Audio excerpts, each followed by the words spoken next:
What began as a revolution by followers of exiled Dominican President Juan Bosch quickly deteriorated into outright anarchy when the leadership was taken over by communist agents. They exhorted civilians to take to the streets, replaced their wooden clubs with rifles, and instituted a reign of terror.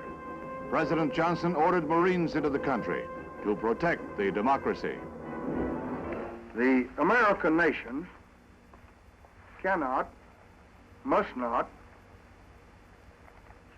and will not permit the establishment of another communist government in the Western Hemisphere. We know that many who are now in revolt do not seek a communist tyranny. We think it's tragic indeed that their high motives have been misused by a small band of conspirators who receive their directions from abroad. To those who fight only for liberty and justice and progress, I want to join with the Organization of American States in saying, in appealing to you tonight to lay down your arms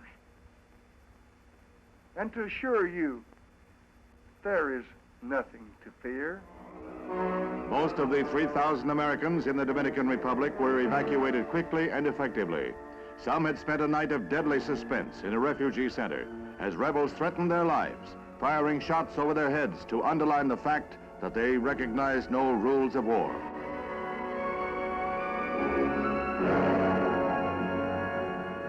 Within a week, the initial force of Marines was bolstered to 14,000 men, including units of the 82nd Airborne.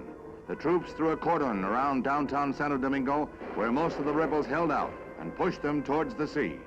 This was the first taste of war for these men, but they acted like veterans. Efficiently trained, they flushed out snipers, but not without cost.